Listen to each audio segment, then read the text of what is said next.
नमस्कार साथियों। आशा करता हूँ बहुत अच्छे होंगे आप लोग। और जो आपकी जर्नी है यूपीएससी 2024 को लेकर, उसके पीछे बेस्ट स्ट्रेटेजी के साथ, बेस्ट कंटेंट के साथ लेकर चल रहे होंगे। आज हम चर्चा करेंगे किस प्रकार से रिमेनिंग टाइम को यूटिलाइज किया जाए और आप किस आधार पर अपनी स्ट्रेटेजी को फॉलो करते हुए सपनों को पा सकते हैं। बहुत ज़रूरी होता है कि लास्ट मोमेंट पे या रिमेनिंग टाइम में अपनी स्ट्रेटेजी को किस प्रकार से बेस्ट बनाया जाए और अपने सपनों को पूरा करने के लिए आपके पास बेस्ट रणनीति क्या होनी चाहिए। क्या होगा आपका रोड मैप। 7 मंथ रिमेन है, मई में आपका एग्जाम है और उसके लिए बहुत ज़रूरी होता है कि आपके पास बिल्कुल टू द पॉइंट स्ट्रेटजी का होना। अगर टू द पॉइंट स्ट्रेटजी नहीं है तो मान के चलिएगा कि आप सफलता पाने में कहीं ना कहीं असक्षम हो जाएंगे। चलिए आज चर्चा कर लेते हैं। आप सभी को दीपावली की भी बहुत बहुत हार्दिक शुभकामनाएं। अपने मन से, अगर आप लोग बिगनर्स हैं, आप तैयारी कर चुके हैं या फिर समस्या है, तो वहाँ पर सभी कोर्सेज पर एलबीआईएस के द्वारा 40% डिस्काउंट दिया जा रहा है। इसमें सारे कोर्सेज, चाहे कोई भी कोर्स क्यों ना हो, इसमें 40% डिस्काउंट आपके पास अवेलेबल है।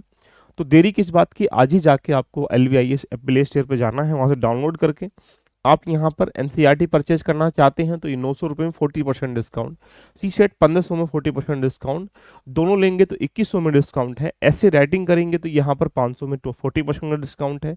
बाकी यूपीएससी मेंटरशिप, यूपीपीसीएस मेंटरशिप है यहाँ पर। फिर उसके बाद यहाँ पर आंसर राइटिंग का बैच है, यहाँ पर वेदांग प्रीलिम्स, ये बहुत सफिशियंट बैच है। ये आपको कम्प्लीटली प्रीलिम्स की कम्प्रिहेंसिव तैयारी कराएगा, जहाँ पर आपको 300 के आसपास क्लासेस मिलेंगी। ऊपर से इसमें सी सेट की भी और जीएस की दोनों क्लासेस रहेंगी। ये कम्प्रिहेंसिव बैच है, ये क्रैश कोर्स बैच नहीं है। दूसरी बात मैं बता दूं आपको कि इसमें आपको एक प्रकार से गाइड किया जाएगा कि प्रॉपर वे में ये टॉपिक इंपॉर्टेंट है, इन पे हमें कमांड करनी, इनको पढ़ाया जाएगा, राइट। और उसके बाद अभी आर ओ के टेस्ट सीरीज भी आ चुकी हैं, जहां आपको 399 में आप टेस्ट सीरीज ज्वाइन कर सकते हैं, जहां पर आपको 20 टेस्ट मिलेंगे। यहाँ से अपनी जर्नी को लेकर रेडी कर सकते हैं। साथ में ये जो टेस्ट है, इस पे 40% डिस्काउंट, तो जितने भी कोर्सेज आपको दिखाई दे रहे हैं एक बार जाके देखिएगा, सब पे 40% डिस्काउंट चल रहा है। इससे अपना लाभ भी उठा सकते हैं। तो चलिएगा यूपीएससी की आज जर्नी को लेकर चलते हैं, थोड़ा सा प्रोग्राम आपके सामने सेट करते हैं। प्रीलिम्स 2024,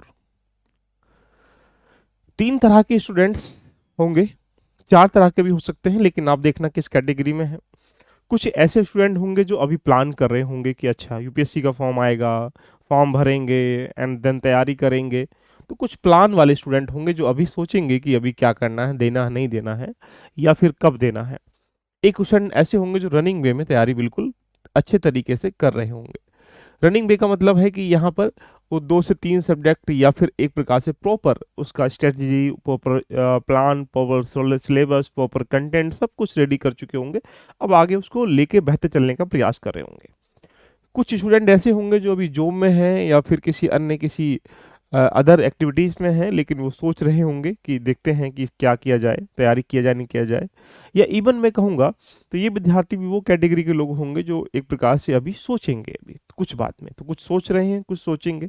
इनके लिए भी और इनके लिए भी स्ट्रेटेजी में लेके आऊँगा कि क्या करना चाहिए, और नेक्स्ट वीडियो में आप लोग देख पाएंगे। हम लोग यहाँ पर बात कर लेते हैं कि जो रनिंग स्टूडेंट हैं, इनके लिए महत्वपूर्ण सेगमेंट बन जाता है कि अब अपने टाइमिंग यूटिलाइज कैसे करें।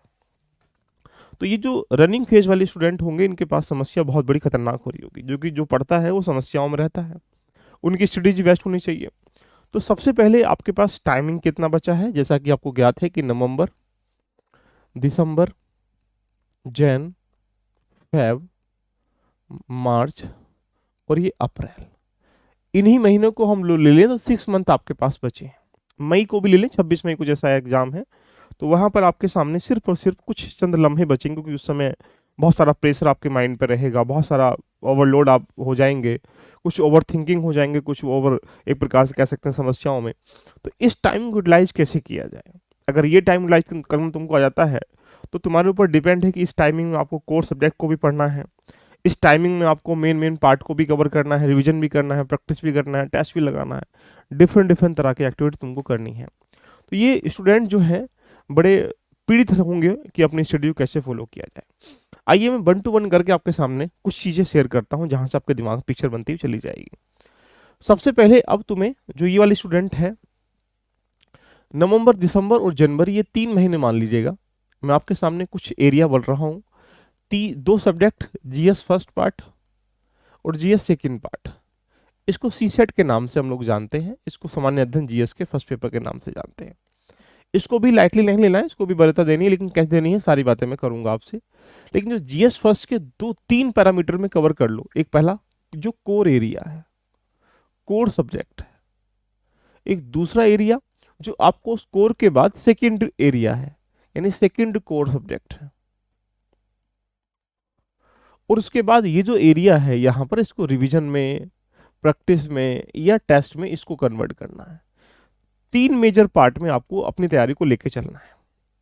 डेली बेसिस पर क्या करना है, ये सब बातें करेंगे। तो चार कोर एरिया हैं, इन चार कोर एरिया पे अगर कमांड कर लेते हैं तो मान लें लगभग 60-70% सही करने की भूमिका में आप लोग आ जाएंगे। वो कोर एरिया कौन सा है?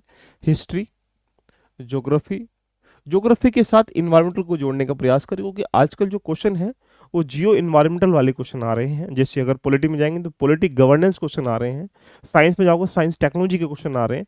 तो डिफरेंट डिफरेंट तरह की एक्टिविटीज हमें करनी पड़ेंगी। एंड देन यहाँ पर पॉलिटी और लास्ट इकोनॉमी। ये एरिया ऐसा है जो लगभग 60-70% जो है क्वेश्चन लेके अकेला चारों एरिया बैठा रहेगा। तो ये जो टाइमिंग है यहाँ कोर एरिया का, इस टाइमिंग में देखा जाए आप यहाँ जनवरी और सॉरी नवंबर, दिसंबर और जैन तक इस एरिया को रेडी करने का प्रयास करें। अगर आप इन चार एरिया को जैन तक रेडी कर लेते हैं तो ये मान लीजिएगा कि आपकी तैयारी का जो चार चांद है वो लगने स्टार्टिंग हो जाएंगे। सेकंड जो कोर एरिया है, जैसे साइंस टेक्नोलॉजी है, इन्वायरमेंटल है, या इकोलॉजी, या आईआर के एक दो क्वेश्चन, या गवर्नमेंट पॉलिसी वगैरह, ये सब जितनी भी चीज़ें एक्स्ट्रा यहाँ बचेंगी, वहाँ पर आप कोशिश करिएगा कि हम फेब और मार्च तक करने का, 2 मंथ ओनली है। लेकिन इस 2 मंथ में भी क्या करना है, यहाँ 3 मंथ में क्या करना है, तीनों चीज़ें मैं डेली बेसिस पर बताऊंगा। तो अब आपके पास जो टाइमिंग बचा है, नवंबर, दिसंबर, जनवरी, ये कोर एरियाज पे कवर कर लीजिएगा। उसके बाद जो सेकेंड एरियाज हैं वो फेब वो मार्च में रेडी कर लीजिएगा। ऐसा करने से जीएस फर्स्ट को आप लोग रेडी आराम से कर पाएंगे। अगर आप ऐसा नहीं करते हैं तो आपके सामने चुनौतियों का सामना करना पड़ेगा। सपोज डेट अब तुम्हें क्या करना है, यहाँ पर 4 सब्जेक्ट हैं, 4 सब्जेक्ट को 3 मंथ में रेडी करना है, 90 डेज में रेडी करना है। आपके लिए दीपावली, आपकी होली, मुझे लगता है कि समाज के हिसाब से आप सब कुछ करते हैं, लेकिन आपकी दीपावली होली तभी होगी जब आपके सपनों की जो एक प्रकार से आग है, जब तक वो वहां तक नहीं पहुंचेगी जहां तक तुम्हें पहुंचना चाहते हो। तो अगर ये नहीं करेंगे तो फिर आपकी कहानी की गड़बड़ा जाएगी। अब आपको डेली बेसिस का प्लान सेट करना पड़ेगा ये सब चीजें करने के लिए, तब जाके क्लियर कर पाएंगे। बोलेंगे सर क्या हम कंप्लीटली प्रीलिम्स की तरफ मुड़ जाएं? मैं कंप्लीटली नहीं कह रहा हूँ। ये जो एरिया है 4, ये मेंस में भी काफी पार्टिसिपेट करता है। तो आपको डेली बेसिस पर कई सारी चीजें करनी पड़ेंगी। सपोज दैट अगर डेली बेसिस की हम लोग बात करेंगे तो इस डेली बेसिस से पहले जो जीएस का सेकंड पार्ट है इसको भी एक बार देख लेते हैं कि जो तैयारी कर रहे हैं पूरा कंप्लीटली डेडिकेट होकर। इसमें भी 3-4 तरह के स्टूडेंट होंगे, जहां पर मैं बोलूं को 150 को नंबर से ऊपर आ रहे होंगे। ये स्टूडेंट जो यहाँ पर 100 से नंबर अच्छे ऊपर आ रहे होंगे। एक स्टूडेंट ऐसे होंगे जो यहाँ पर कह सकते हैं 66 के आसपास या 60 से ऊपर प्लस बस आ रहे होंगे, 60 से लेकर 100 तक, 100 से 150 तक, 150 से ऊपर जहां तक भी आप जा सकते हैं। कुछ ऐसे स्टूडेंट होंगे जो 60 से कम आ रहे होंगे। तो यानी ये जो स्टूडेंट है इनके लिए तो बड़ा गंभीरता का विषय है। आजकल सी सेट के पेपर को देखा जाए तो बड़ा ट्रेंड डिफरेंट डिफरेंट तरीके से काम नहीं चलेगा। यानी आप एक मान लीजिएगा कि सोचें कि आप 1 महीने में 2 महीने में हम सी सेट रेडी कर लेंगे वाले स्टूडेंट, तो उनके लिए सबसे बड़ी गलती ये लोग कर रहे हैं। इसको सुधारने का प्रयास करें। और ये स्टूडेंट जो होंगे ये भी इसी श्रेणी में है, लेकिन सामान्य थोड़ा बहुत इनका लेवल जो है अप है। ये स्टूडेंट भी सोच रहे होंगे कि यार पास करने के लिए 333% होना चाहिए, यानी सामान्यतः सर 67 नंबर आ जाएंगे तो हम सी सेट क्वालिफाई कर पाएंगे। लेकिन सोचिएगा इन 100 में 66 में तो बराबर इक्विवेलेंट चीज़ें बन जाती हैं। तो ये भी अपने आप को अभी ना समझें कि क्वालिफाई कर पाएंगे। ये जो स्टूडेंट है इनको भी अभी नीड है, क्योंकि क्या पता जो 50 क्वेश्चन 50 मार्क्स आप लोग नहीं कर पा रहे हो, वो क्या पता वही एरिया से प्रश्न आ जाए। तो अभी तुमको भी फोकस करना है। तो ये स्टूडेंट जो है ये वीक में ध्यान दे सी सेट का। अभी ये स्टूडेंट जो है ये वीक में ध्यान दें, लेकिन ये वीक में 1 से 2 घंटे देखें, आराम से काम चल जाएगा। ये 2 से 3 घंटे देखें, वीक में काम चल जाएगा। लेकिन इन दोनों को डेली बेसिस पर देखने की आवश्यकता है। इनको क्रैश से काम नहीं चलेगा। इनको फाउंडेशन या क्रैश का मतलब ये है कि आपको भी क्रैश कर देगा। आपको फाउंडेशन एक वो चाहिए जिससे कि आपको सी सेट क्वालिफाई कर पाए। तो इसलिए जीएस फर्स्ट और जीएस सेकंड को बैलेंस करना है, और बैलेंस करने के बाद अब डेली बेसिस पर 3-4 काम करने हैं। पहली रणनीति तो यही है मेरी कि आपको डेली बेसिस पर 10 से 11 घंटे आपको टाइमिंग देना है। 12 घंटे चलेगा लेकिन 10 से 9 घंटे नहीं चलेगा। बोलेंगे सर क्यों? क्योंकि अब आपके पास 6 मंथ बचे हैं एग्जाम्पल बेस पे। मई को तो छोड़ दीजिएगा, नवंबर भी लगभग आप 12 तारीख हो चुकी है। तो यहाँ पर आपके दिमाग में बहुत सारे सिनेरियो सेट हो जाएंगे कि यदि हम ये देखें, सबसे पहले अपनी तैयारी को 10 से 11 घंटे करने का प्रयास करें।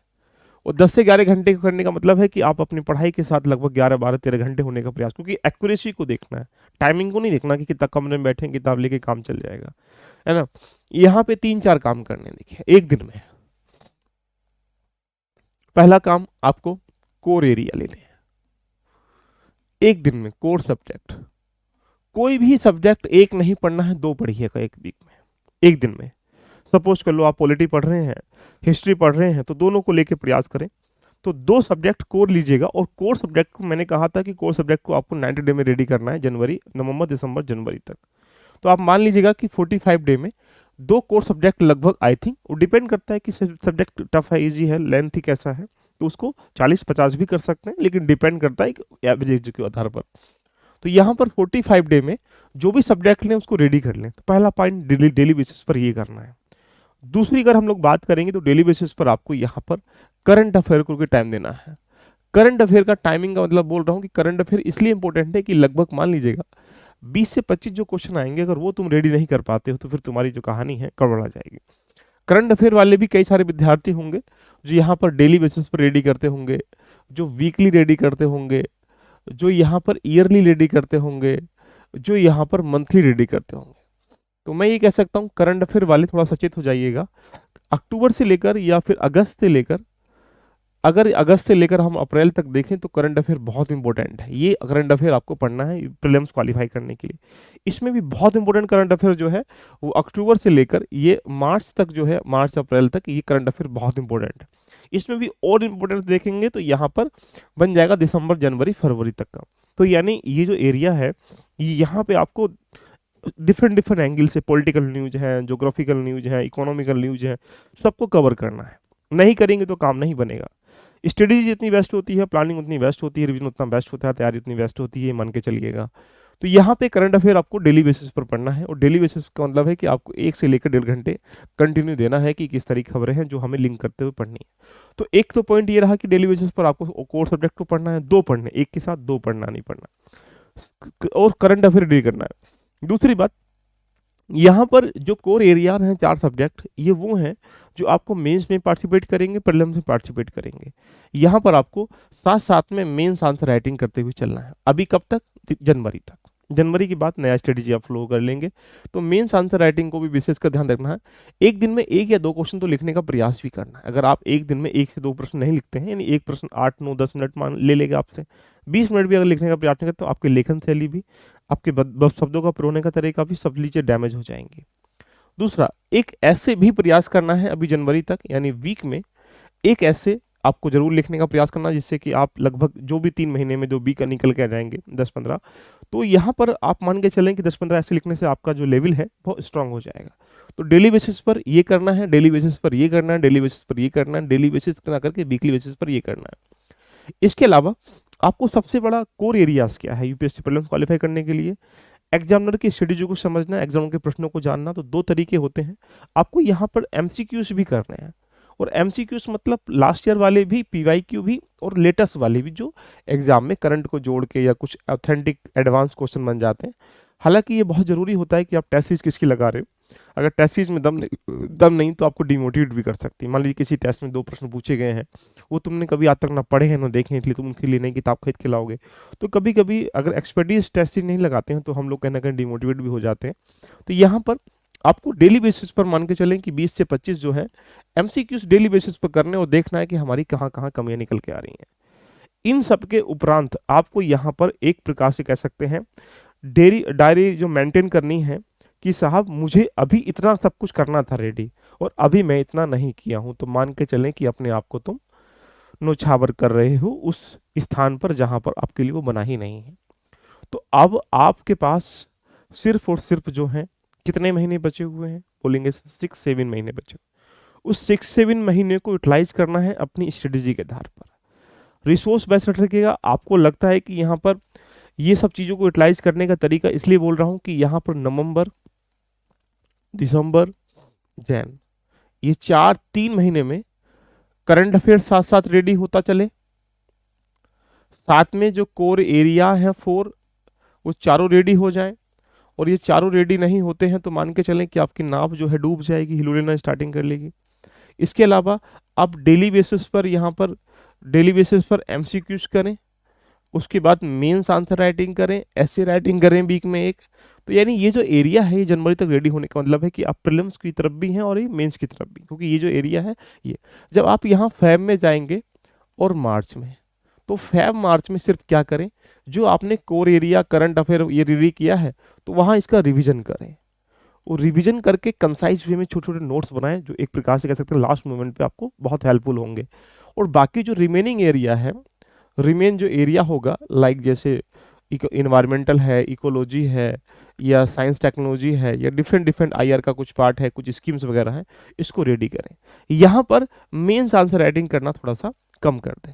इससे क्या होगा, आप मेंस आंसर राइटिंग करना कम कर देंगे तो अब यहाँ पे फरवरी से आप बिल्कुल प्रीलिम्स डेडिकेट हो जाएंगे। उसके बाद यहाँ जाएंगे अप्रैल में, और मई में तो यहाँ एग्जाम है ही, तो मई को भी थोड़ा सा हिंट्स लेते हैं कि यहाँ बड़े डेट आएंगे। यहाँ पे सिर्फ तुम्हें क्या करना है, जब आप टेस्ट यहाँ लगा लेंगे, यहाँ पे आप रिवीजन कर रहे हैं, तो ये जो टाइमिंग है ये आपको निखारने का टाइमिंग मिलेगा। तो 1 महीने में आप जो कोर एरिया है उसका तीसरा रिवीजन करेंगे, जो आपको ये रिवीजन है जो एक्स्ट्रा कोर एरिया है एडवांस उसको रेडी करेंगे। अब आपके सामने चुनौती बन जाती है कि सर इसको रेडी कहाँ से करें। सपोज कर लीजिएगा आप पॉलिटी हिस्ट्री को लेकर चल रहे हैं या पॉलिटी ज्योग्राफी को लेकर चल रहे हैं, तो यहाँ अभी पॉलिटी और ज्योग्राफी को लेकर चले तो टारगेट ये होना चाहिए कि 30 डे में हम इसको कंप्लीट कर लेंगे, 35 डे में। तो वहाँ पर 2 चीज़ें जरूरी होती हैं कि आप उसको सर एडवांस के साथ कैसे जोड़ें या बेसिक के साथ कैसे जोड़ें। अब तुम्हें कोई बोल रहा है सर एनसीईआरटी पढ़ लीजिएगा, सबसे बड़ी मूर्खता का यही विषय है। अगर पॉलिटी को पढ़ो तो क्लास नंबर 11th की एनसीईआरटी पढ़िए, उसमें भी चुनिंदा टॉपिक जो तुमको नहीं आते हैं। ऐसे ही ज्योग्राफी अगर पढ़ रहे हैं तो बेसिक के लिए only class number physical geography पढ़िएगा, भौतिक जो सिद्धांत है हमारे ज्योग्राफी क्लास नंबर 11th में, उसमें सिर्फ चुनिंदा टॉपिक जो आपको एग्जाम के लिए इंपॉर्टेंट है। तो यानी क्या होगा, ऐसा करने से पूरे के सब्जेक्ट के 2 एनसीईआरटी पढ़ने को भूमिका में हम लोग पढ़ लेंगे, और यहाँ पर उसके बाद फिर क्या होगा, एडवांस को तुम्हारे पास जो टीचर है, तुम्हारे पास जो मेंटोर है, तो उसके नोट्स हैं या फिर आप किताब से पढ़ते हैं, किसी चीज़ से पढ़ते हैं, उससे पढ़ने का प्रयास करें। तो इससे क्या होगा कि आप कोर एरियाज को आप प्रीलिम्स मेंस लेके चल रहे हैं, ये प्रीलिम्स मेंस लेके चल रहे हैं, यहाँ मेंस लेके चल रहे हैं, तो ये एरिया आपका ये 7 मंथ का अगर आप माइंड में सेटअप नहीं कर चुके हो कि मुझे ये करना है ये करना है, तो मान के चलिएगा कि आपके माइंड में रोड मैप नहीं है कि अब हमें जो बचा हुआ कैसे रेडी करना है। आपको लगता है किसी से पढ़ा हुआ पसंद नहीं आ रहा तो उसको भगवान मत मानिएगा, टीचर चेंज करो, लेकिन टीचर चेंज करने का टाइम भी नहीं है, किताबें चेंज किताब करने का भी टाइम नहीं है। तो आपको जो आपकी स्ट्रेटेजी है उसको बैच फॉलो करना है। तो नेक्स्ट सेशन में हम लोग इसका पूरा 1 to 1 करके वीक लेके हम लोग आते रहेंगे। कैसे लगा सेशन, थोड़ी सी स्ट्रेटेजी आपको कैसी लगी, एक बार जरूर कमेंट करके बताइएगा। और जिन लोगों को दीपावली के शुभ अवसर पर सभी को 40% डिस्काउंट दिया जा रहा है, आप कोई भी बैच परचेज करते हैं, सबसे जबरदस्त बैच जो है Vedang batch, Vedang prelims batch सबके लिए बेनिफिशियल है। अगर आप यूपीएससी की 2024 की तैयारी कर रहे हैं, वहाँ पर आपको करंट के साथ हिस्ट्री, ज्योग्राफी, पॉलिटी, इकोनॉमी, कुछ वो एरिया जो एग्जाम के लिए बहुत ज़रूरी होते हैं, जहाँ पे 100% प्रश्न बनने के चांसेस होते हैं, उसमें करंट चीज़ों को इवेल्युएट करते हुए, जोड़ते हुए हम लोग लेके चलेंगे। तो यहाँ पर आपको जाना है LBIS प्ले स्टोर पर, वहाँ पर आप देखेंगे तो ये इतने सारे कोर्सेज आपको दिखाई दे रहे हैं, नीचे दिखाई दे रहा होगा वेदांग बैच, ये अभी 2200 रुपये का है, इसमें 40% डिस्काउंट लगाएंगे, तो लगभग जो भी डिस्काउंट होगा उसके बाद यहाँ से इसको परचेज कर सकते हैं। तो यानी ये बैच ये सबके लिए इसलिए इंपॉर्टेंट बता रहा हूँ, इसमें लगभग देखा जाए क्लासेस मिलेंगी, 50 घंटे क्लास CSET की भी होंगी, GS की क्लासेस भी मिलेंगी आपको देखने के लिए, और ऊपर से आपको एक प्रॉपर वे में गाइड किया जाएगा कि ये काम ऐसे न करके ऐसे करिएगा ना। तो ये आप जाके जितने भी यहाँ बैचेस हैं किसी भी बैच में जाके एनरोल कर सकते हैं। ये ऑफर जो है सीमित समय के लिए है, तो यानी शायद 14 तक है, तो यानी परसों ये एंड हो जाएगा, तब तक आप इसको ज्वाइन कर सकते हैं और अपनी इन सुविधाओं का लाभ ले सकते हैं। तो कैसी लगी सेशन एक बार सब लोग कमेंट करके बताइएगा।